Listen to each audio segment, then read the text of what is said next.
Are we live, honey? Let me pull this thing up and see what we giving.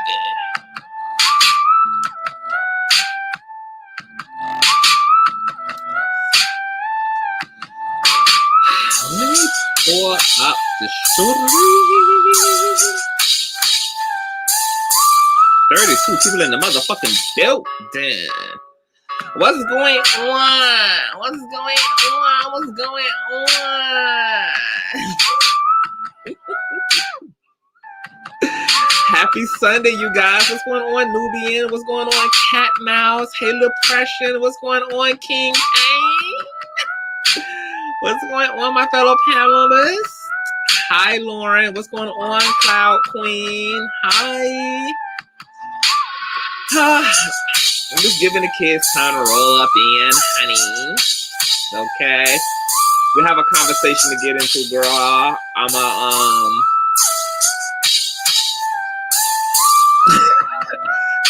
I'm probably about to set some shit off.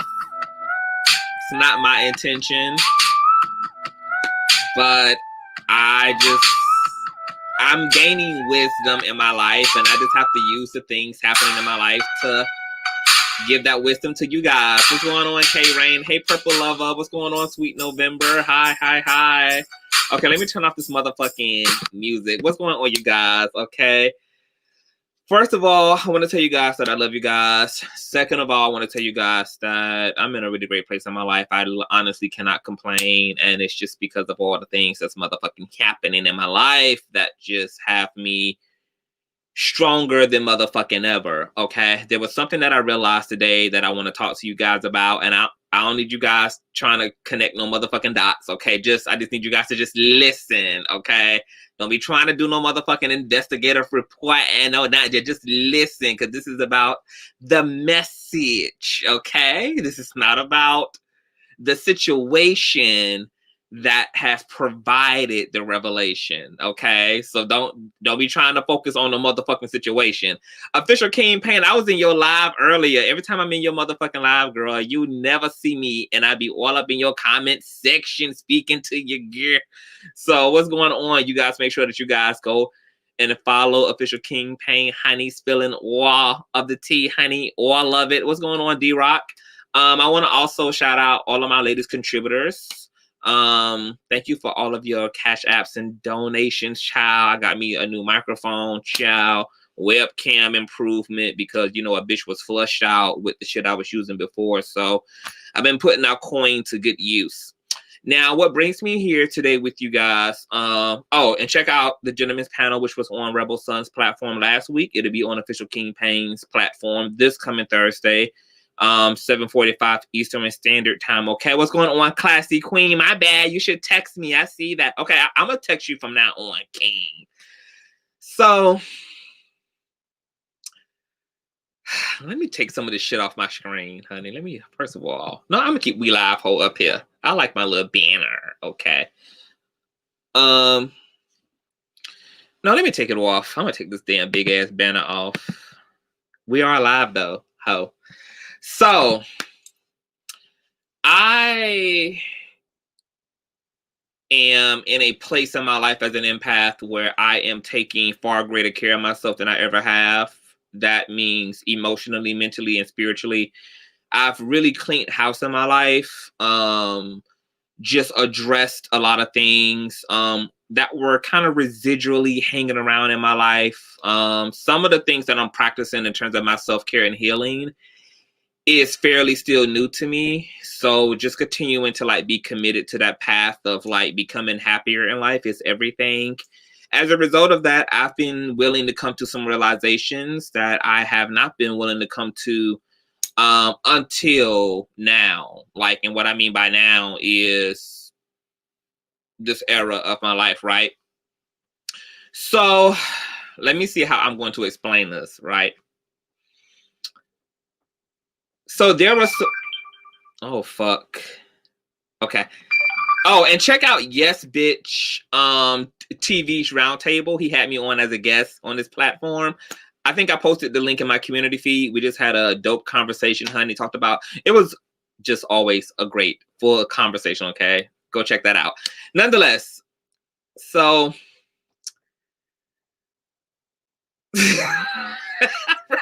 I really don't know. Because I know what's about to happen. And gosh, God be with me. Okay. So there's been a person in my life, right? And I thought that we were friends. I think at some point we were actually friends. And it was in the earlier part of our relationship to each other. Um, and it was good. And then something happened that made us closer. Okay. And when those things happened, I definitely thought that we were friends. Okay. So then it wasn't like until some things happened in my life that I realized that maybe we weren't friends. And when I thought that we weren't friends, because I'm a communicator. I'm really big on communication. I don't believe that people should know what you're thinking. I don't believe that people should read minds, So I definitely like to address things as I catch them. Address things. No, not Larry Reed, Millie Alley. I don't think I've ever seen you here before either. Not Larry Reed. And so I thought we were friends. So see, that don't threw me the fuck off now. What was I saying? Okay, so when some things happened and I needed their support, right? They weren't present. And I'm also like a very long suffering person. So I'm really resilient in all relationships, whether that's my friendships, whether that's my romantic relationships. I mean, my God, I held a man down for 3.5 years through prison. Okay. So I'm pretty motherfucking patient. I can take a lot. And so I'm not really a reactive person. By the time, if I do react, it's after I've taken everything. It's after I've been supernaturally patient. It's after I've been supernaturally understanding. And it's after I've been supernaturally forgiven. Like, by the time I go kaboom on your ass, or by the time I'm ready to cut a relationship off, like, it's because, like, it's on the tail end of just a whole lot of time that you didn't take advantage of in order to do the right thing in. So, with that being said, when I realized or thought that maybe the relationship wasn't reciprocal, like, I addressed it. And, conversations seemed to be, those conversations went fairly well. And everything was cool. But what I can say is that, like, after each conversation that guy had in the course of the friendship, like, nothing ever got better. And in that time things weren't getting better, I was just being patient. So what triggered me was 2 days ago, because me and this person, we don't like talk a lot at this point, and there's not like a lot of communication. It's like very sparse, very here and there. Like I said, there was a point in time where the friendship was like really thriving. There was a point in time where because let me just say this too. Like, if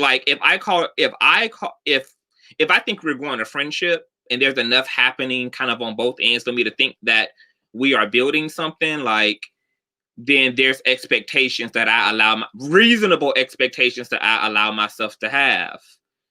And having those reasonable expectations, like, if we're following each other on social media, I'm expecting that if you see my shit, you press like on my shit, you comment on my shit, I comment on your shit, that there's like a visible measurable support being shown if there's a relationship. I build all my relationships upon visible support, not just me holding sentimental value or you holding sentimental value, but for there to be tangible, measurable, visible support being shown. Okay. So I noticed that like this person had, like, not only do we not communicate on the back end, but they're pretty absent as well on the front end. And so yesterday I was on my social media and I saw this person's name under a post by somebody who I know. And I'm just like, okay. And then when I went through that person the person who I thought I was friends with, like when I went through that person's Instagram, I saw that this person had made it their business to like a lot of the uploads from this mutual friend. And I was like, okay. Because you also follow me on Instagram. You also follow me on YouTube. We're also friends on Facebook. And there's no way that you can tell me that you don't see my shit either. Like, you're seeing everybody else's post. You're seeing everybody else's uploads. You visibly show your support by pressing that like button where your name can be found on people who you're not even fucking friends with. Like, I know that you don't even know these bitches. I know that you don't even communicate with these hoes. I know that, like, which, I mean, I don't mind you doing, but now my question is, for you to know me and for us to be in relationship to each other, why the fuck are you nowhere to be found on anything that I do on any platform, but yet you're following me on every platform and we're supposed to be friends, and there's obviously nothing wrong with your fingers because you are using them to like everybody else shit, but you are just not going to direct any of your affection towards me at all. And remember, when I said we've addressed these things head on in conversations and things were supposed to have gotten better, and we were going to, like, this person was going to be a bit more mindful. That never happened. That mindfulness never happened. The things that they told me they would work on just never actually manifested. But I'm seeing them give the same things that I'm asking them to give me, which don't cost them nothing to do, to people who mean a lot less, right? So that triggered me. And I said, at this point, it's been like a year plus of this behavior. I've already had 1, 2, 3 real heart-to-heart come to Jesus as conversations. I have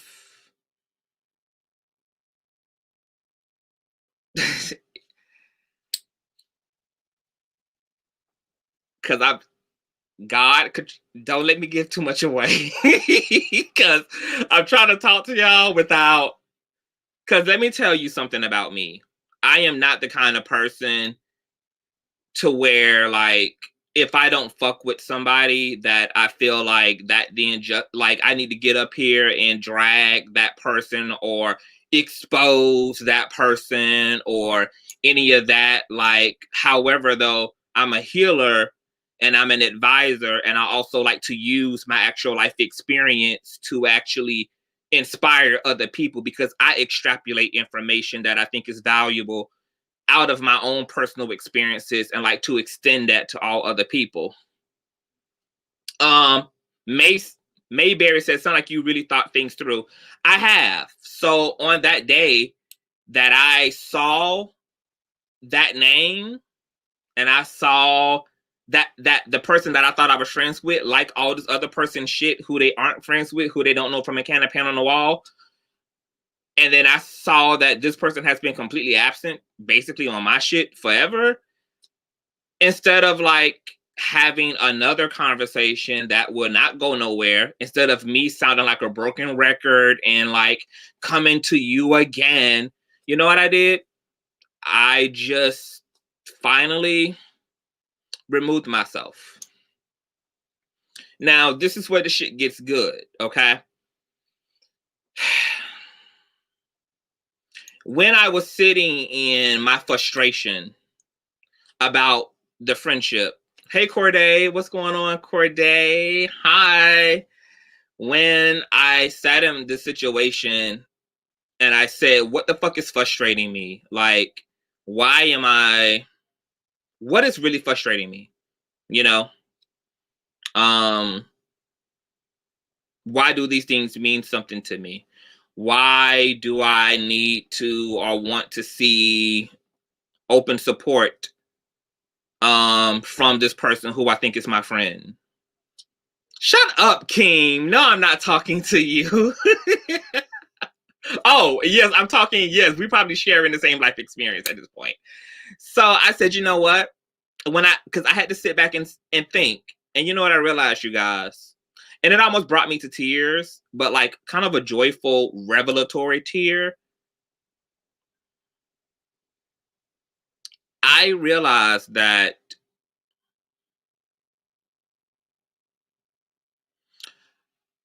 and even though I'm working on this, I realized this friendship that's not balanced. This person would never ever go as hard for me as I will go for them, as I have gone for them. This person will never protect me the way that I will protect them. This person will never give me the things that I have been willing to give up to them because that's just who I am. That's why I was saying on the gentleman's panel that I don't use the term friend loosely, because when I fuck with people, I fuck with people. Like, I go broke for motherfuckers who I fuck with. Like, I make your enemies my motherfucking enemies when I fuck with you. Like, I inherit your hell, like, when I fuck with you. Like, your cancer is my motherfucking cancer. Like, your headache is my motherfucking headache. Like, I suffer with the people who I fuck with. I take on the stress in order to shield and protect them. I give up too much when I fuck with people, so I can't fuck with just everybody. So when I'm for real, like when I'm like with you, bitch, I am with you, period. Like, and I don't even ask no motherfucking questions. Like, I'm gonna tell you just how like disproportionate the relationship is. This person even has like access to my social medias and I don't even have access to theirs. Like, which is weird to me because there really isn't any reason why there just can't be a reciprocal trust, because I have a clean slate in this person's life. I've literally, there's nothing there to suggest I should not be trusted. If anything, there's been nothing but absolute, if anything, the opposite has been there. Like, at this point, bitch, I should know this motherfucker's social security, to be quite honest. Like, I should know their social security number. Like, that's how, like, that's how much I've proven in myself. And it's not just in this friendship. Like I said, I go this hard in all my motherfucking relationships. That's just how it is. But when so when I had to sit back and think, like, why am I so upset? I realized that, okay, hold on. Let me try to, cause I like okay. Um okay, Holy Ghost, be with me. Be with me, Holy Ghost. Um what am I, okay, how can I say this? So when I thought about like why I was upset, I realized that what I was really upset at was not even this person who I thought I was friends with. I'm upset at myself. And I was temporarily upset at myself because I realized that I've accommodated a lot of emotionally unavailable people in my life. As an empath, that's one of my toxic practices. Um, I've been healing the unconscious part of myself in my life over the past few years. And one of the toxic things that I do as an empath is I justify bad behavior with people that I'm in relationship to. Not in terms of like, if you out here on some fuck shit, I'm supporting you on some fuck shit, but in terms of like how I allow myself to be treated by you. Sometimes I allow people to get away with way too much. And who's responsible directly for that is my upbringing and my childhood, is what I realized. My mother was deeply emotionally unavailable because she was in a toxic relationship and marriage to my stepfather. As a result of her being in a toxic, dysfunctional marriage to my stepfather, my mother was stressed out and essentially a single parent.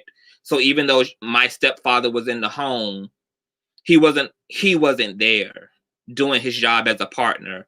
So his body was there, but that was it. And because of that, my mom was always frustrated. She was always upset because she was doing a two-person's job on her own. She was having to compensate for what he lacked by working harder than what she should have, to put food on the table, to put clothes on my brother's back. And my mom took pride in having children, so she didn't even just strive to put any type of clothes on our backs. She didn't strive to just put any type of food in our mouths. My mom like bust her ass to give me and my brother the fucking best.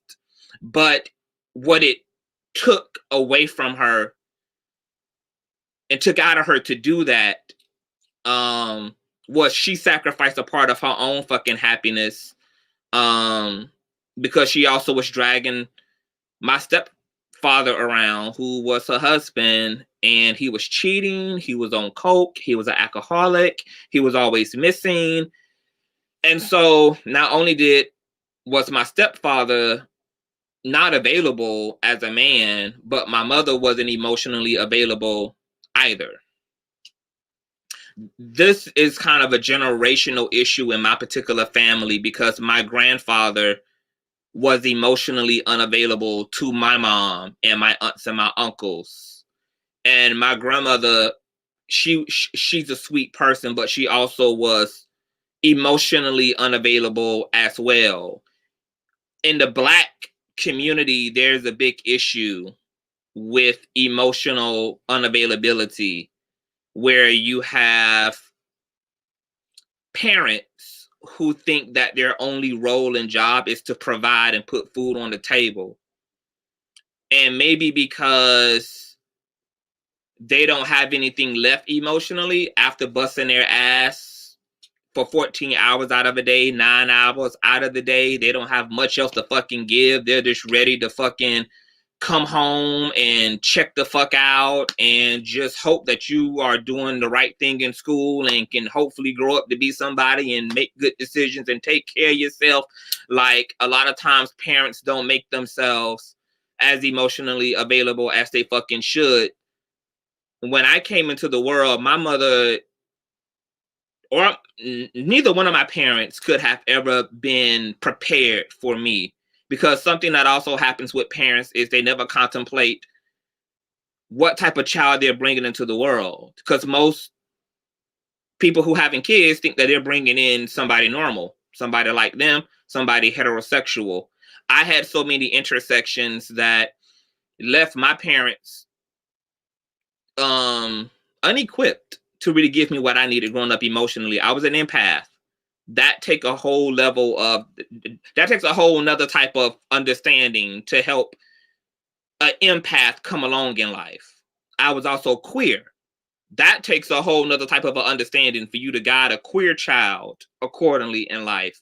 I was also very artistic and just different. There was a lot of shit, right? And so even though my mom, she was a great provider, and what she attempted to give me emotionally, it was her best, but it was not enough. It wasn't enough because I wasn't a typical child. And she's not the only person who dropped the ball. I have a biological father who dropped the fucking ball. He wasn't around either. So he has a shared responsibility in what I didn't have growing up. And my stepdad, he was fucked up and wounded as hell as a man. And he was awful as a husband, and he was awful as a father figure. So he has added invested in this. You know, he has a responsibility in this as well. I'm not going to just put all of that on my mother because she didn't have an immaculate fucking conception. There was a man who participated in bringing me into this world, and I'm not going to forget that he has a part in why I then grew up around emotionally unavailable adults and parental figures and family members, then grew up to be a young man myself and also fall in love and choose men romantically who were emotionally unavailable. I subconsciously chose friends who were emotionally unavailable. And that became my normal because that was my normal. And I'm adding this part in just to show you guys how much your childhood and your upbringing can shape the way you show up in life and the type of decisions you make in life and the type of people you choose in life. I chose people just like my parents, emotionally unavailable.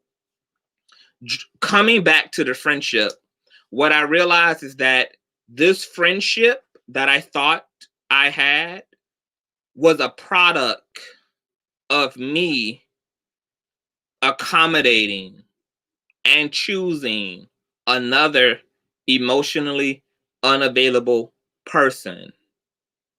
And my frustrations for a long time in my life when it came to friends was I would get mad at them for being incompetent or for not being who they should have been. And not that they weren't incompetent, but I also had to look in the mirror and realize that I also actively choose these people. I choose these individuals. And for a long time, I didn't know why I chose these type of people until now. And it's because I'm choosing people who I'm the most familiar with, which weren't always the healthiest people.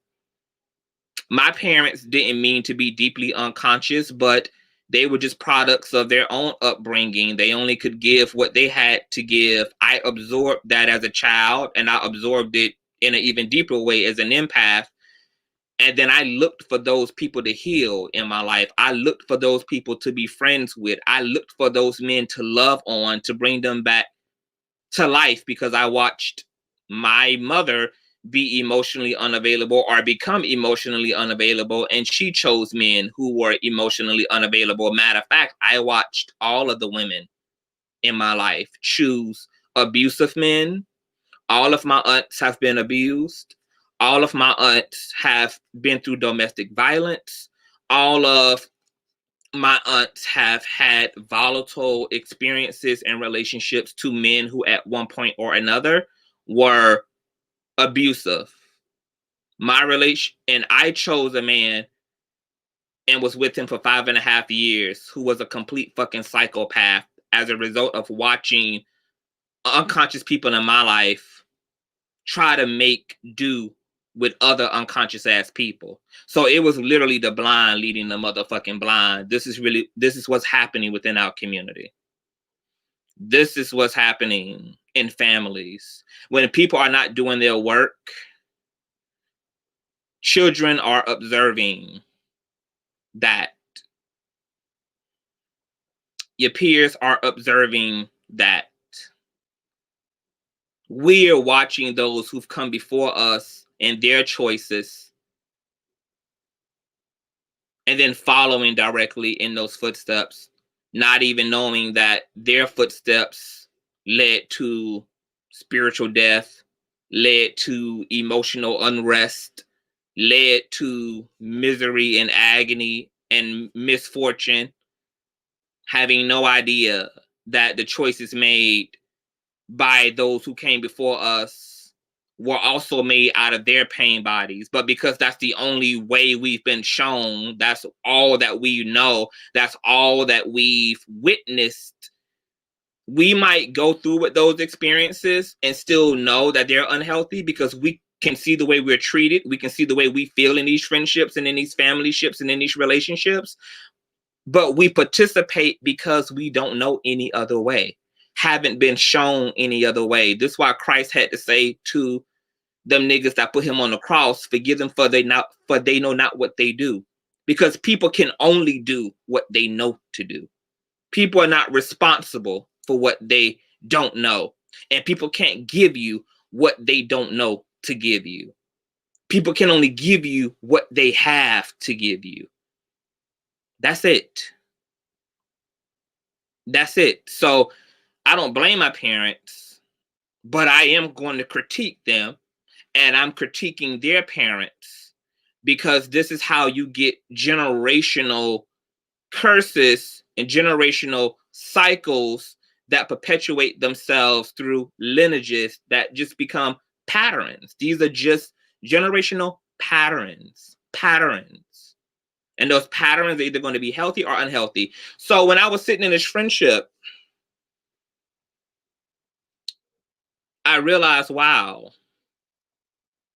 I've opened myself up, supported profoundly another person who is not emotionally available, doesn't have the emotional range, doesn't have the emotional intelligence, who's selfish in a lot of regards. And you know what? At 35 years old, I don't get to beg a motherfucker for their love.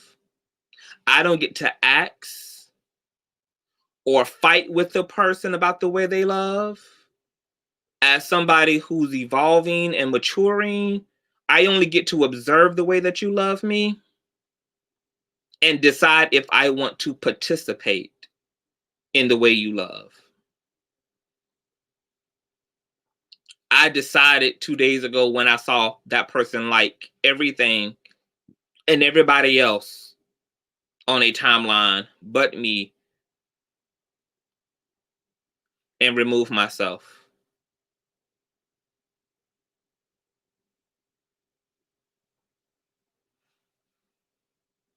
And I'm not going to get up here and bash. I'm not going to get up here and have to call names, and I don't have to throw nobody under the bus, because at the same time, in that awareness, at the same time, in that enlightenment, I also realized that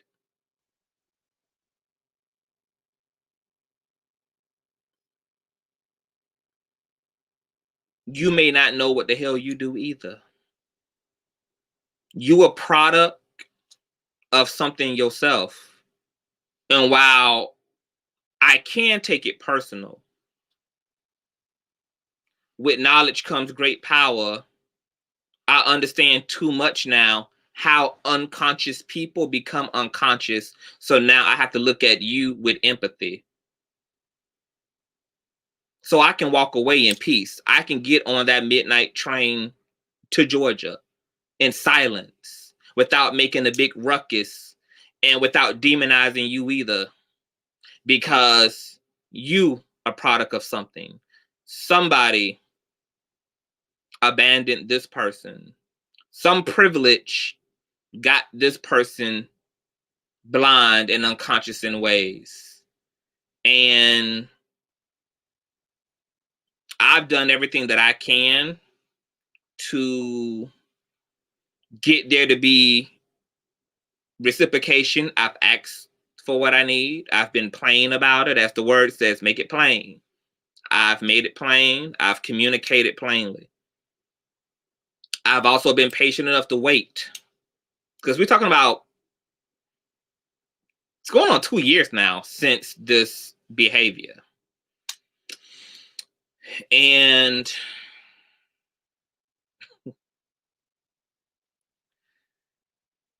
there's just certain things I can't even get into. But time has been given. And I'm tired of being responsible for my own heartbreak. I'm tired of being responsible for my own hurt, which is why I have to hold myself accountable and realize that if there's anybody who I'm going to point more of the finger of in my life, in order for me to get what I want, that finger pointing can't be other people. I got a finger point at me. At the end of the day, this is not about becoming the victim because somebody isn't giving you something. And at the end of the day, this isn't about using the fact that you've been mistreated as a way to enter into victimhood. I chose you. I accommodated this behavior.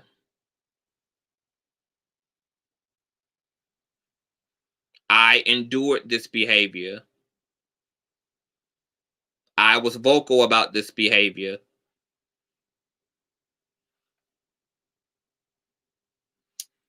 And I gave the situation time to correct itself, and it didn't. And I made an executive decision to bounce and to wish you well in the process. What I'm wanting to do in my life at this point is, Christ said something pivotal in scripture. Christ said, you have to change out your wineskin in order to accommodate new wine.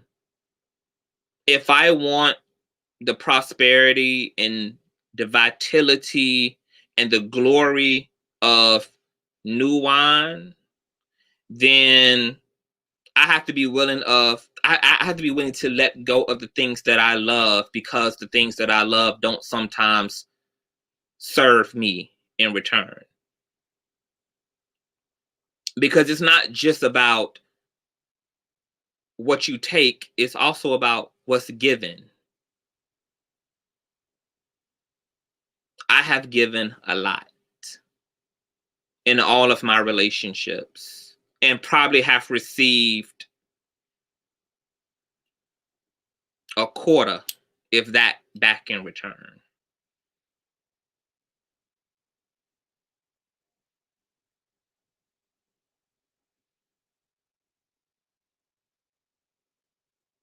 And then had the nerve to be mad at those with a 25% capacity not given at a 100% capacity. When you look at a cup and you pour content into it, and maybe you overpour and there's an overspill, you don't get mad at the cup. You respect the capacity of the cup. But if you realize you want more content, then you simply go and choose a bigger cup. You go and choose a vessel that has a larger capacity. There was a point in time where I would have raged out and I would have made this about the other person. And I would have beat up on the other person. And I would have villainized the other person. The only thing I can do is correct my own behavior in order to get what I want in life. I'm no longer going to wrestle with anybody about what they give or don't give. I am no longer going to fight with any motherfucking body about what they give and don't give. I'm simply going to observe my experience of what you give, decide whether that's compatible or fulfilling to me. And if it's not, I'm just going to get on the midnight train to Georgia. No love lost, no love found. What I want us to do is realize that, yes, there are selfish, narcissistic, self-serving, emotionally stupid, emotionally stunted people in the world. But what we need to address is why we choose those people and why we make excuses for those people in our life. And who taught us to be okay with the crumbs? Who taught us to settle for what was given? Because see, there's still a lot of slave mentality within the black community. We are so accustomed to scraps. We're so accustomed to injustices because our initial experience in this country was completely unjust. And unjust we had to swallow. For centuries, there was not even a choice for us to, whether we wanted to accept injustice or not. Injustice was the way of life for Black people. And that has been from the time we've got here up until now. And so Black people are particularly susceptible to being manipulated and taken advantage of. Because it's so in our nature to accommodate abuse. Because abused is what we've been. We've normalized dysfunction. We found a way to be functionally dysfunctional.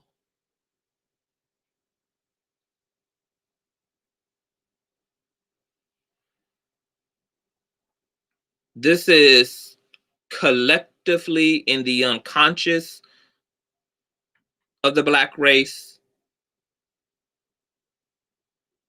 and this shows up individually in our Black experience in terms of why we always settle for less, why we make settling for less okay.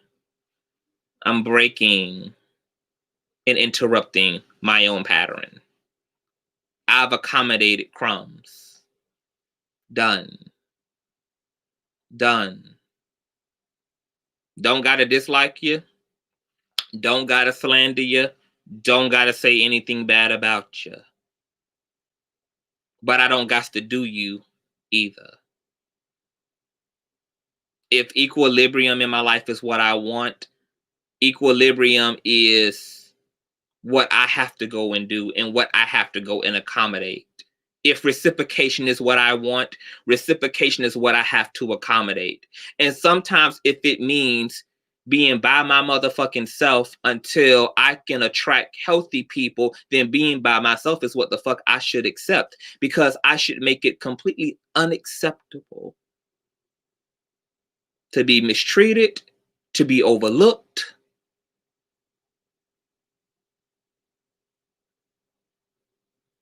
to be disregarded.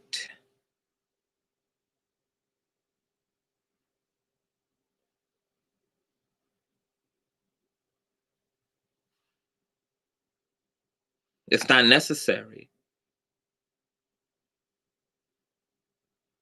Because I can do bad all by myself. Matter of fact, I don't do bad by myself. I realize I do bad when I have selfish people in my life.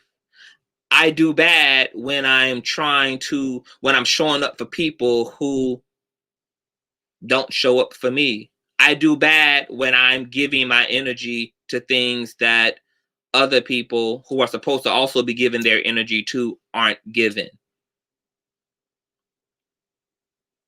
And there's great people in the world. There are wonderful people worth knowing. There are people who come back and respect those who truly love them. The world is not filled with selfish people, contrary to popular belief. But if you unwilling to let go of what doesn't work for you, how the fuck can you possibly create any room in your life for God to bring in what can work? A lot of times we're getting in our own way because we won't even let go of what has already let go of us. A lot of times we're praying for God to do something new and for God to bring us this and for God to give us that, but yet we won't even unclog the motherfucking pipe so that new life can come moving through.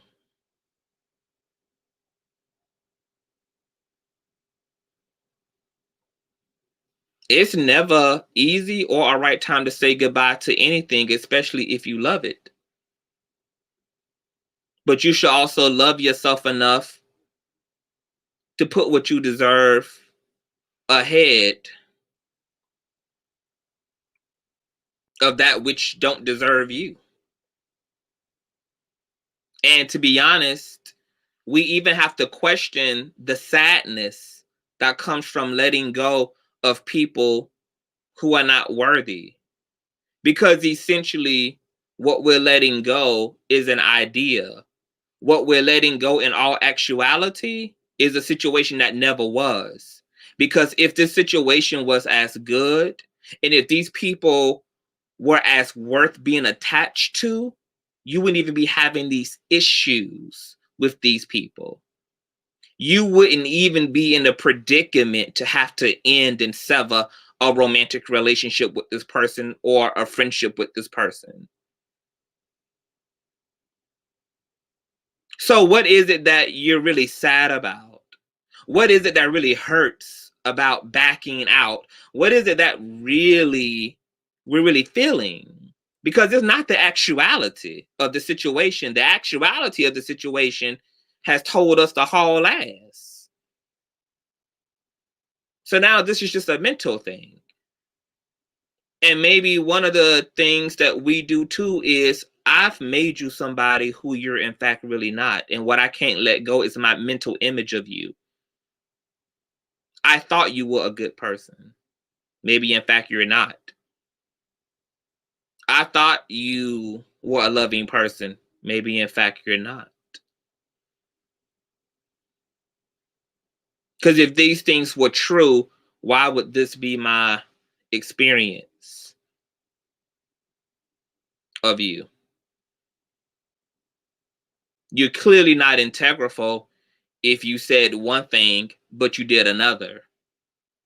Your word is clearly not your bond if you've never made good on your word.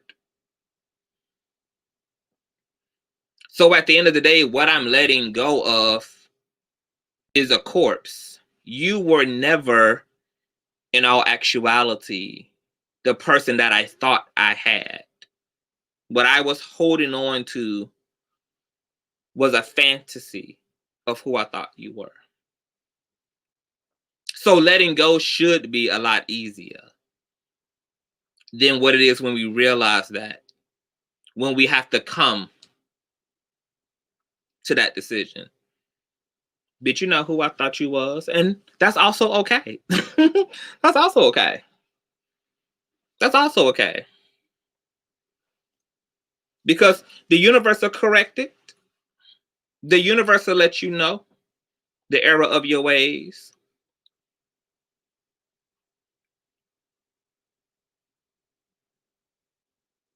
But now that I've waken up to the truth, I have to be accountable for that truth.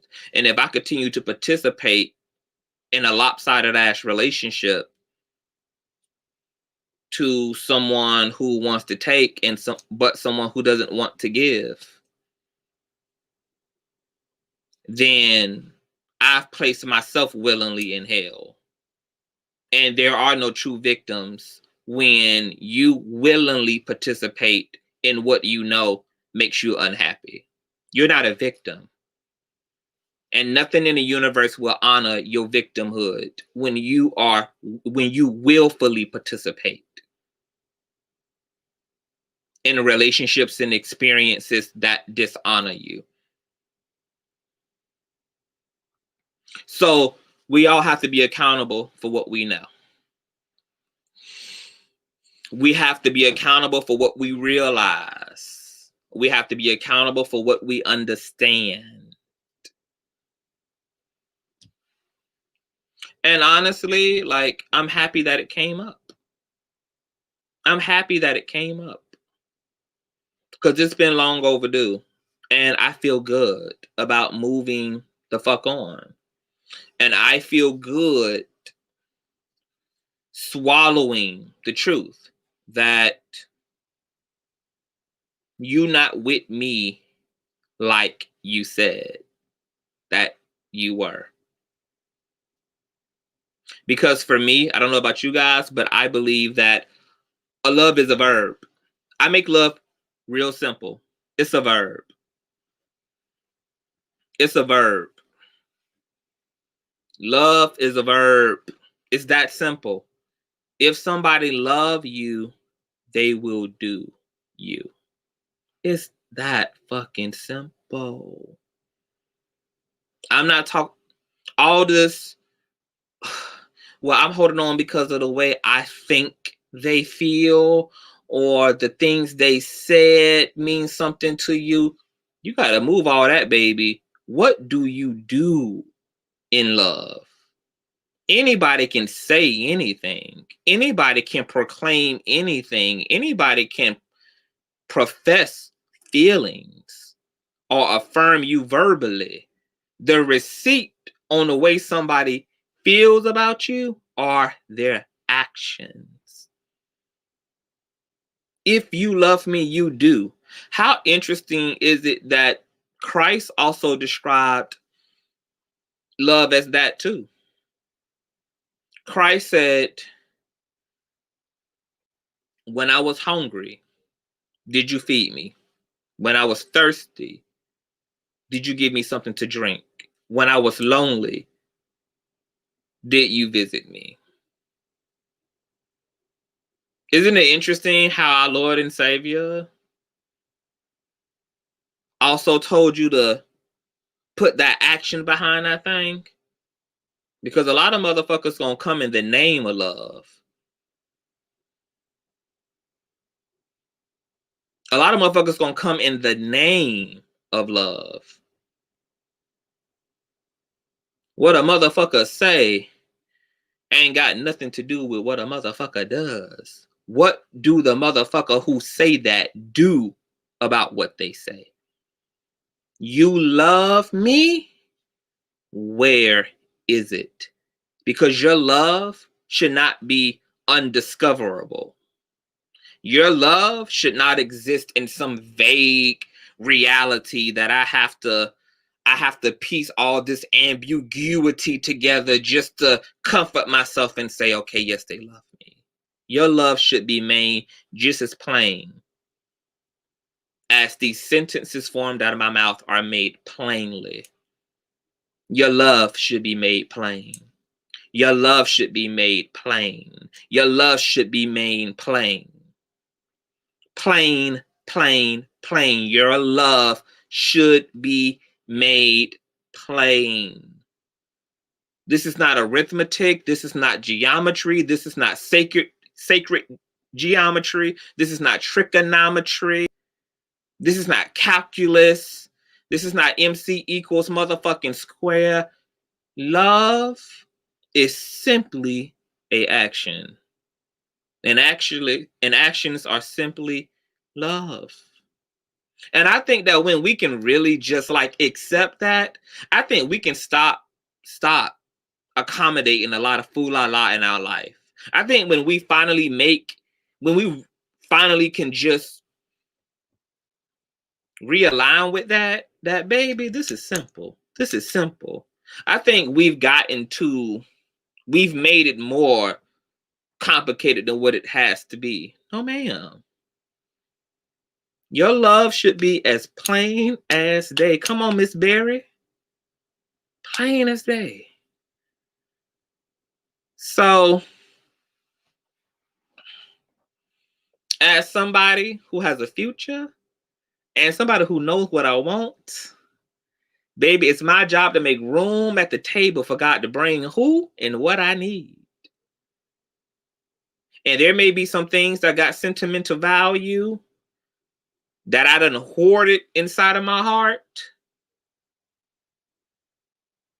But now it's time to release and let go of those things. Those things are out of date and they simply don't work and they're just taking up space.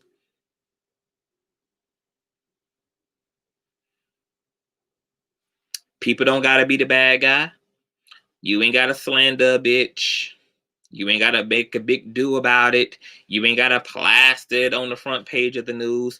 And you don't gotta make it about the person. Use the experience and make it about yourself. You ain't gotta wrestle with nobody about loving you. And you should prefer to be on your own before you prefer to be in the company of people who just want to use you for their convenience. Before you choose to be with people who want to pick you on and off the shelf and sell you pipe dreams. People who say one thing and do another. People who refuse to come to your aid.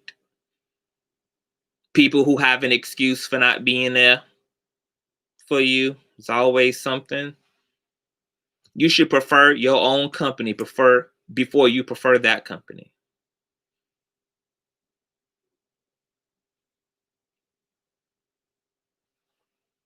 And as I wake up every day and God continue to bring up shit that I need to deal with,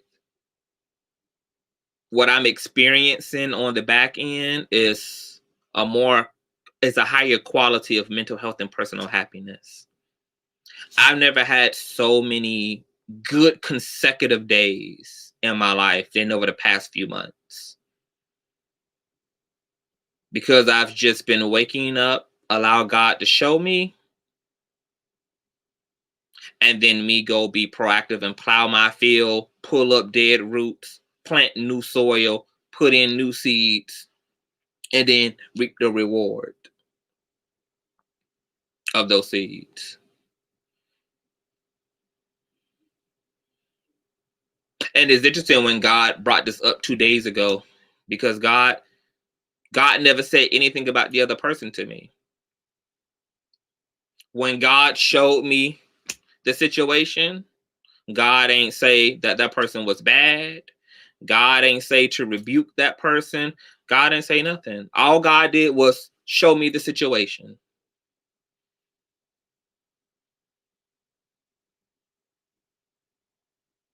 Because everything that's happening in your life, you're partially responsible for. And when God show you things about people in your life, He's not showing you those things so you can go and embarrass them, or you can go shame them, or you can go and reprimand them. He's showing you those things so that you can get out of your own motherfucking way. So that you can make a different decision to get to the reality that you've been talking to spirit and to the universe about.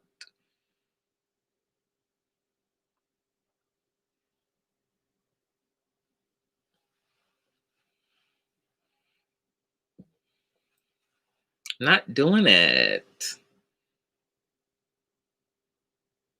I'm not about to wrestle and fight with no motherfucking body.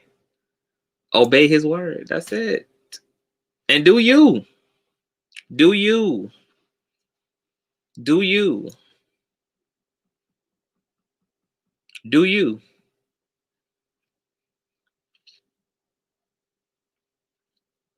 Do you?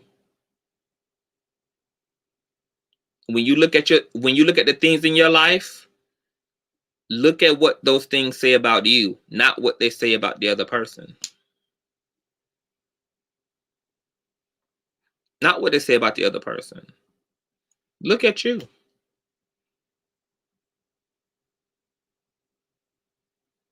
And you don't necessarily have to be wrong. You may have just been ignorant to things. You may not just have known. You may have just been unconscious. You may have just, but make it about you. You'll get much further than creating enemies and creating opponents and creating villains and distracting yourself from the divine message that God is giving to you through the situation that you're in. God is going to use people in your life.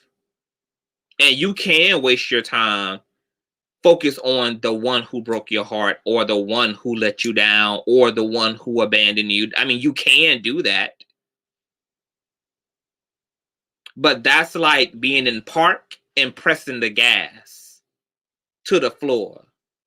You'll be spinning, baby, but you'll be going no motherfucking well. You will do much better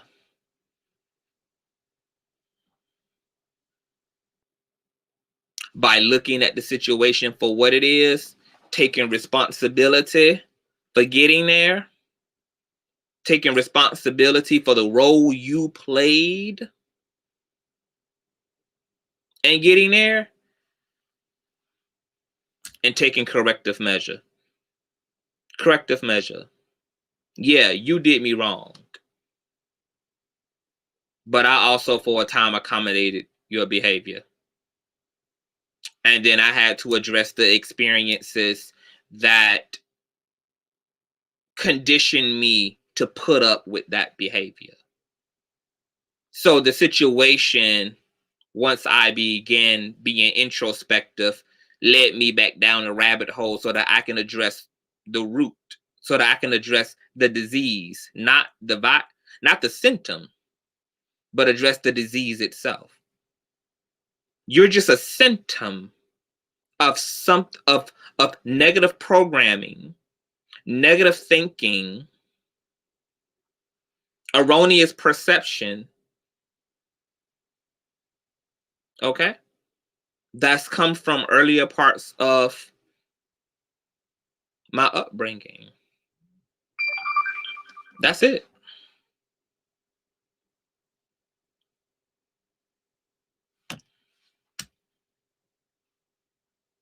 Thank you. I remember Carlton Pearson said something so rich when he got diagnosed. Why is my hair just like this part is not? Get it together. Carlton Pearson said something so rich when he said when he got diagnosed with cancer years ago. And he said he looked at cancer. And he said instead of rebuking cancer, instead of being intimidated by cancer, instead of resisting cancer, he asked cancer, what have you come to teach me? Because you damn sure not gonna kill me.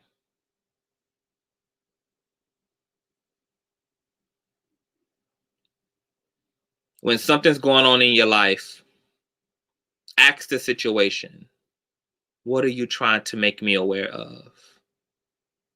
When you find yourself in proximity or in relationships that are unhealthy for you or negative for you, don't talk to the people. Don't ask the people for shit.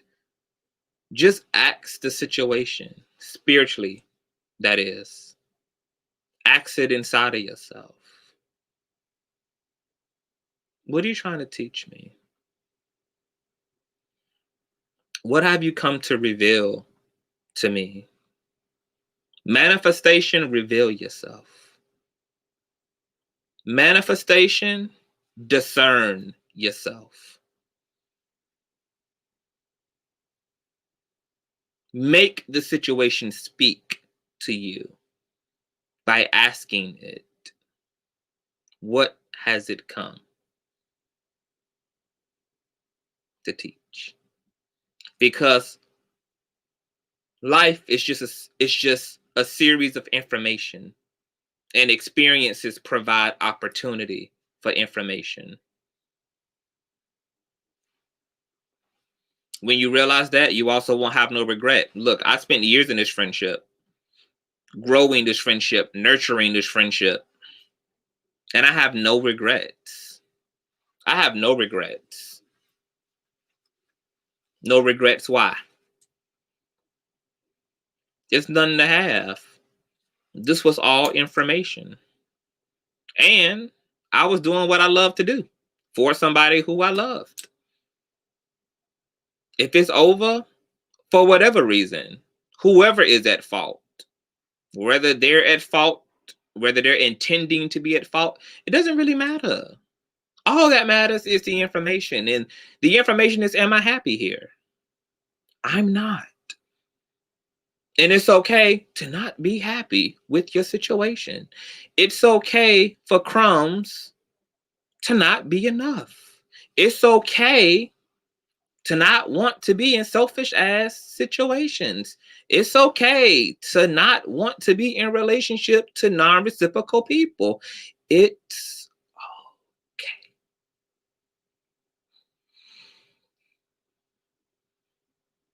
I'm okay.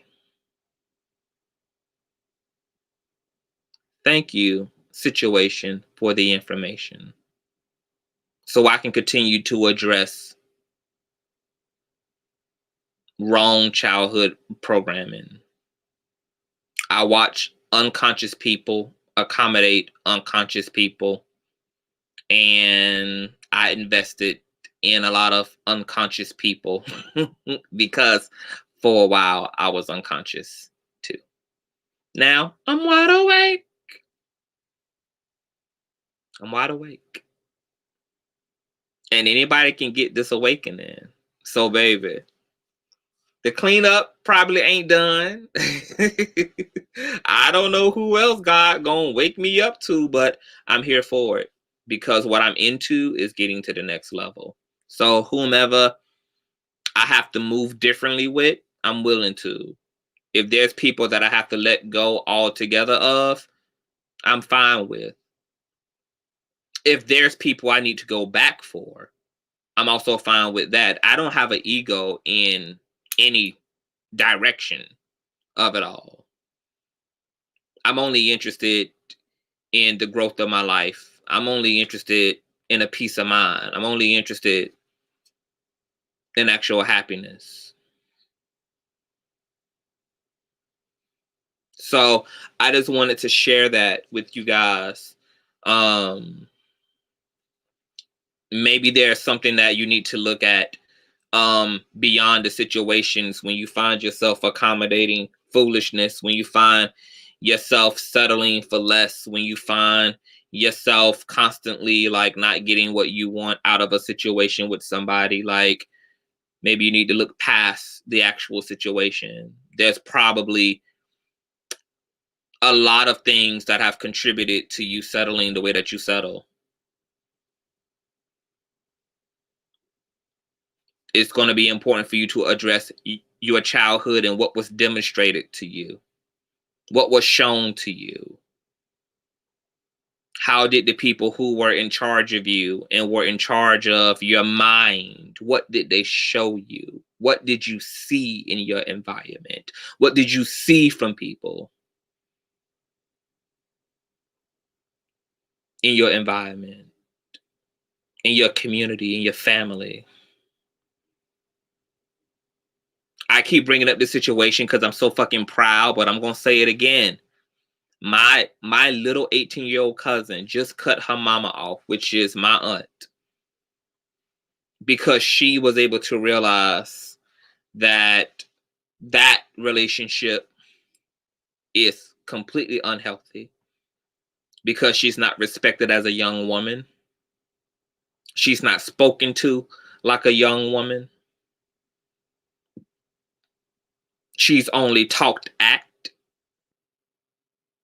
in her relationship to her mother, and she decided to cut her mama off. Do I want my little cousin and my aunt not speaking? Is that what I want for their relationship? Hell no. But I damn sure would never encourage my little cousin to accept negligence and stress and usury and ignorance from anybody, including her mother. You don't gotta disrespect her. You ain't gotta dishonor her. But you do get to decide if you're in relationship to her. That's it. That's powerful awareness. Powerful awareness. And do you know what the elders said in my family?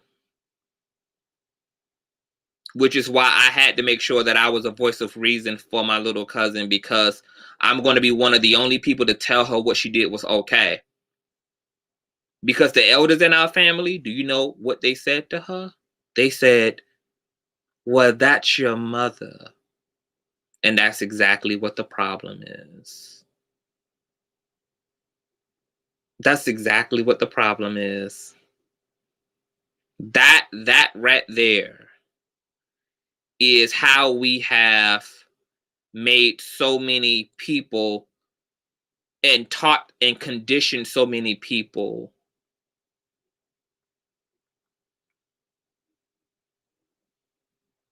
to endure psychological abuse and mistreatment by telling them that, but that's your mother, that's your family. That doesn't mean anything. Because blood may be thicker than water, but what's thicker than blood is love. And just because you share blood with somebody doesn't mean that these motherfuckers are your tribe members, or that they love you, or that they are necessary, or that you will benefit from proximity to them. I make a clear distinction between family and relatives. Family is identified by those who love you. Relatives are identified by those who you are related to in DNA. You can choose your family. You can't choose your relatives. And Black people need to break up out of this sick ass shit of holding up the fact that the abuse comes from the relative as if that's remotely soothing, as if that's remotely logical and healthy. To say to somebody who's being abused and mistreated that, well, that's your family. Well, that's your what the fuck does that mean? When you say that in the context of my abuse, what the does that mean? What does that mean? What is that? What the fuck is that? Because what you're communicating to me is that on some level or another, this is okay because of who it comes from. And I'm just like the Lord. There is no respect of persons. I don't give a fuck who the abuse comes from. I don't give a fuck who the disrespect comes from. I don't give a damn who is doing it. Anybody can get a hand to their motherfucking face. Anybody.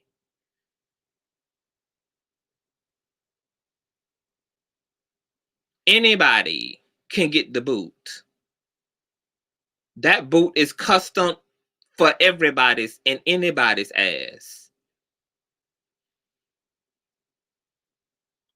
So sometimes your relatives can be your own worst enemy because they've accommodated abuse and they want you to accommodate abuse.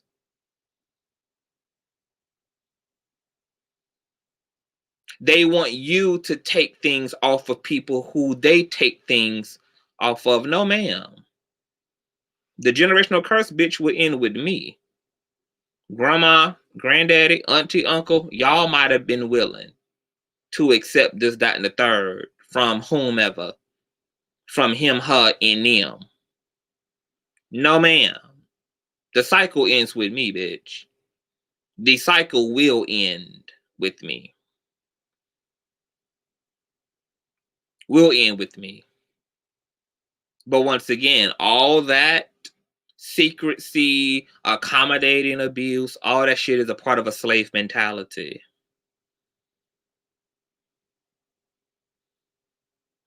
Black people just suppressed their emotional responses to trauma and abuse because they had to out of survival. I want us as black people to realize, bitch, we're off the plantation in a sense now.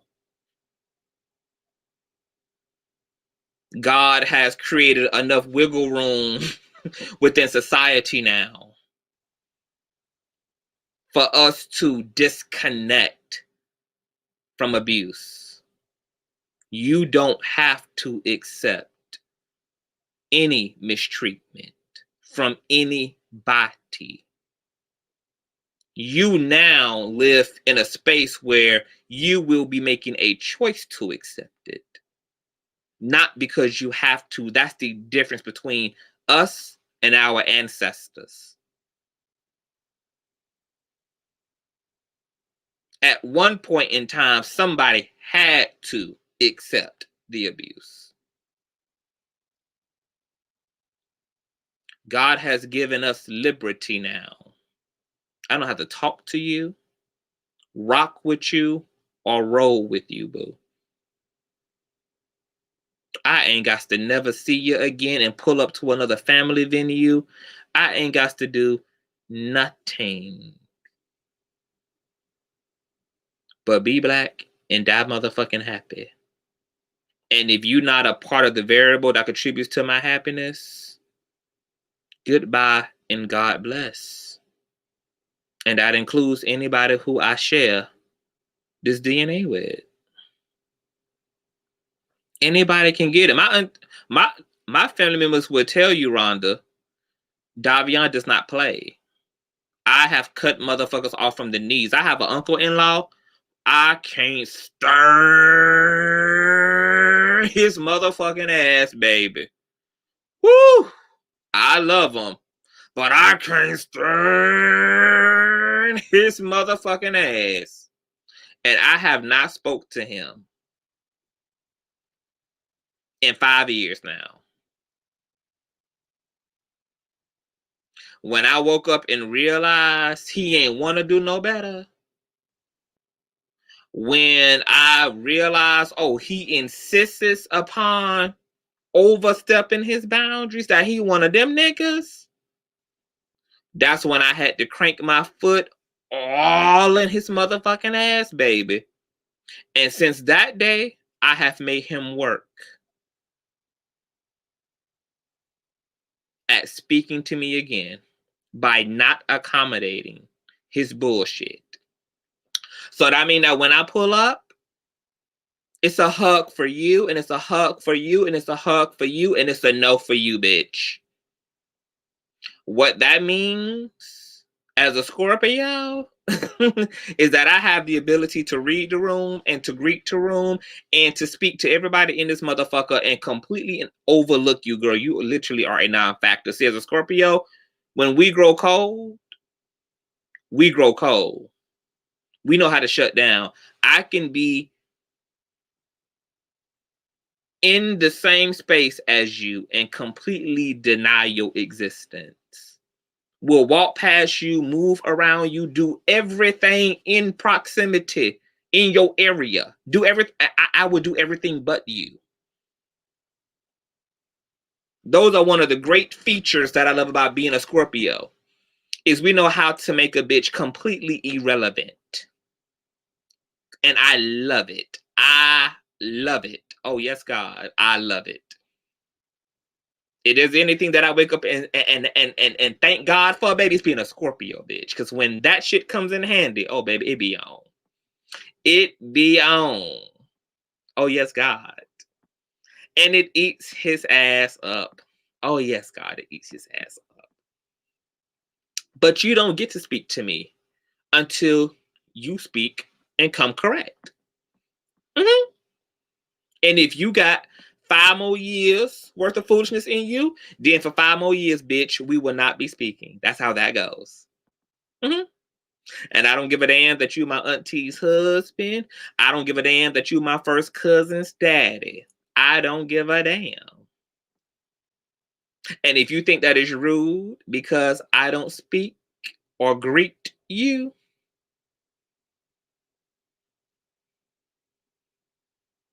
I want you to ask me,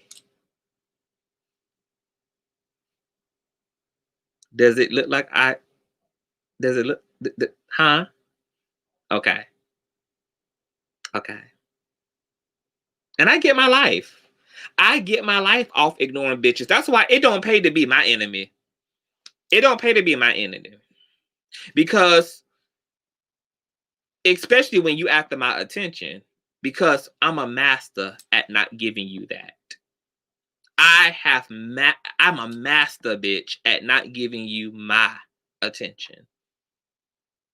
A whole motherfucking master. Oh, my attention you want?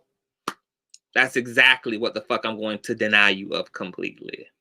See, there was another bitch on YouTube who did his best to get my attention. Girl, I am a master at denying your irrelevant ass. And I'm going to tell you why Scorpios are so good at ignoring a bitch and denying a bitch. Because Scorpios genuinely don't give a fuck when they don't give a fuck. When Scorpios don't respect you, they genuinely do not respect you. When Scorpios are done with you, they're genuinely done. That's why Scorpios can be so unbothered. And that's why you would never be able to co-angle a Scorpio into a response. You would never be able to provoke them into a response. Scorpios respond when they want to. And Scorpios respond when they don't want to. And when they don't want to, it's because it's just not in them to respond. That's why there's nothing you can do to antagonize the motherfucking. Scorpios can't be antagonized. Scorpios gonna give you what the fuck they gonna give you. And what they not gonna give you, they not gonna give you. And Scorpios themselves are not even capable of giving you it. We couldn't even make ourselves give you what we don't want to give you. It's just not gonna be there to give to you, sugar. It ain't there. It ain't there. And you can whistle while you twerk all you want to every day, bitch. You can have my name in your dick sucker all day, every day, bitch. Uh-huh. And you know what I'm going to be right at? Here, with a big-ass crystal crest smile on my face, denying your presence. That's what we do. So, that survival mechanism, that defense mechanism, oh yes, baby, it comes in handy, honey. I get my life being a Scorpio. So I just want to say, hey, whatever you want in life, go for it. Whoever you want in life, go for it. Whatever you're tired of, do something about it is the moral of the story. Do something about it. People can't change. People are not responsible for your happiness. You are. If you want better, go do better. Go do better. Because if you want more of this for 2021, girl, that's going to be determined by your actions and your behavior. Thank you, Heather. Hi, Heather. So many of you guys must have been in the bushes because I ain't never seen a lot of y'all until tonight. But I'm happy to see you guys. Make sure you guys, subscribe and everything. Keep coming out the bushes, honey. Support the kids. So yes, it's over. It's over. I'm not fucking with folk for 2021, and I am happy about it. And I will be doing me as I been doing me and leveling up on these hoes and just getting my life in order and doing my motherfucking work and holding myself responsible for the joy I want to feel in my life and getting rid of the things that don't serve me and paying more attention to what does serve me. Okay? And accommodating the new wine, cleaning, wrecking shop, honey, cleaning shop, honey, letting the Lord. Nicole, you be having me screaming every time I'm on live. Thank you, baby mama, for the cash app. Let me tell you, babe, if nobody gonna put coin in the collection plate, babe, it is going to be my baby mother, Nicole. Thank you and God bless you, sugar. She's just determined to keep the kid coin, girl. Determined. You guys, shout out to Nicole Perspective. I think she's in here somewhere. I think I saw her somewhere. Thank you, love. But be encouraged, you guys. 2021 is going to be an epic year. And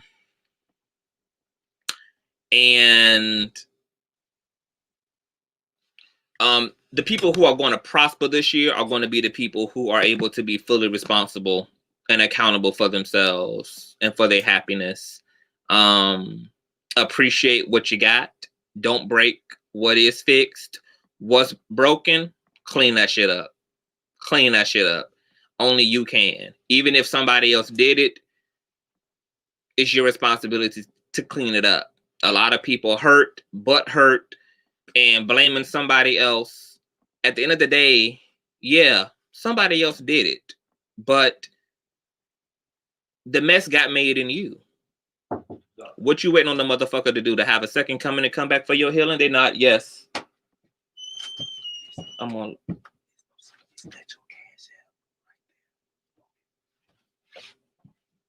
Oh, was somebody about to send something?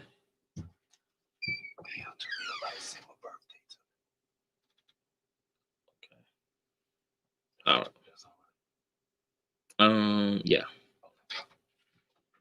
So, yes, clean your shit, do your motherfucking work. And what else? See, Rhonda, see this, it's so funny. What's your cash app? I it's Contra TV, baby, up with the $. I have it in the tinker that's going across the screen or whatever, because I know like a lot of times when I come on live, you guys be like, how can I super chat? How can I cash app? So I always make sure to just go ahead and include it for anybody who wants to utilize it. So it's Contra TV with a $. But yeah, just clean up, guys. I'm enjoying it. I'm enjoying the healing process of my life. I'm enjoying like cleaning, like doing spring cleaning out of my life, getting rid of people, changing the way I move around certain people, and just focusing more on me. And I encourage you guys to like stop fighting with people. Just figure out what you want to feel like. And if you got to get people out of the way who don't make you feel the way you know you deserve to be feel, then it's your responsibility. You know, one of the most powerful things that happened in scripture was when Moses came to the Red Sea and he looked to heaven to make a way. And God said to Moses, extend your staff. Just extend your staff over the water. That's more powerful than what people realize. Because what God was essentially saying is, you don't need my help. I've already given you the tools to survive the passage. I've already put what you need in you and in your hands. How many of us have the power and have the staff to change our lives symbolically in the form of decision? Your best life is one decision away. Your best friend is one decision away. Your freedom from abusive, negligent, selfish, reckless individuals is one decision away. You don't even need a damn staff. God has given you the power of choice. Choice, a simple choice. Change the trajectory. The trajectory. Yeah, I said it right. The trajectory of your motherfucking life. How many of us asking God to do what God has already made us sufficient in doing? And no, God is not a overbearing parental figure. God encourages the right thing. God doesn't force it upon us. God would rather put us in class to learn how to do the right thing so that we can be self-sufficient rather than to rely upon some external source for freedom or personal liberty, etc. God is in the business of raising and evolving mature souls. You're here to endure the bruises and the scrapes yourself so that you can be adequate to ride the bike successfully. God not going to spare you from the scrapes and the bruises because they're not going to kill you. And matter of fact, you're going to learn to respect equilibrium because you felt those scrapes and bruises for yourself. See, you need your own personal relationship to the boundaries of your life. So you got to be allowed to bang your head up against the wall. You got to be allowed to make mistakes. You got to be allowed to feel it for yourself. Because that's the truest truth you're going to know in your life. Is what you experience for yourself. I don't need God saving me from everything. Because I won't know why the fuck I need to not do it or to stay the hell away from it. If God kept blocking it. No. I need to fight this monster. I need these bruises. I need these war wounds. So I can know who I am.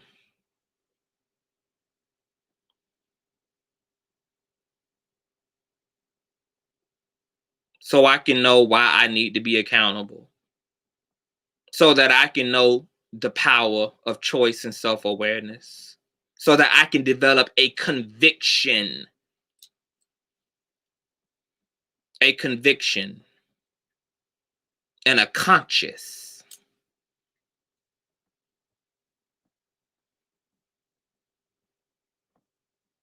About the truth. So you got to feel it for yourself.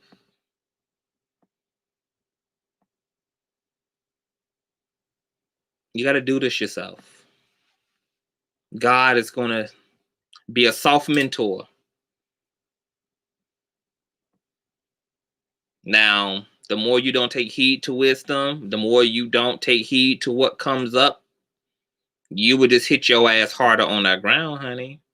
And you'll feel it more and more and more and more. But that ain't God. You're just experiencing your own resistance. And the harder your life feels just simply means the more defensive and hard-headed you simply are. That's just cause and effect. Cause and effect. If you hold your hand over a fire and immediately remove it, you're going to burn off that first layer of skin. You put that same wounded hand over that same fucking fire, you're going to have a bigger issue, like a whole 3rd-degree fucking burn on that hand. Okay, you take that damn 3rd-degree burnt hand and put it back over that same. It's just cause and effect, baby. This is just simple science. If that's what you want to keep doing, that's your business. That's your right. That ain't God. It's you. And you insisting upon not being burnt by something that burns. If you don't learn to respect what the hell burns and what the hell hurts, you will continue to be hurt and you will continue to be burned. God not going to change the composition of fire. Fire burns, bitch. You'll be burnt.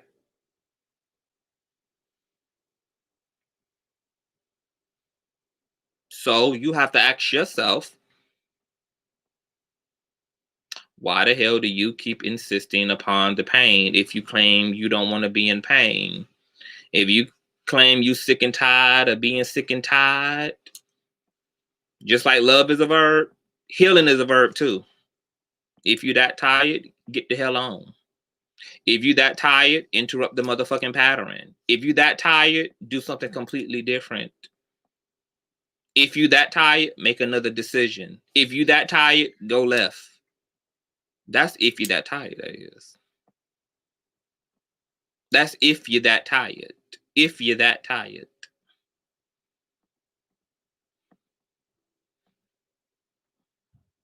Now I gotta go. Because I got shit to do, honey. Tomorrow, we'll be here on the platform talking to fine ass Ike from G Status, ATL Hustle, one of my favorite castmates. I'm super ooper motherfucking excited for it. So I'll be seeing you guys tomorrow here at 7 p.m. Eastern Standard Time. Okay.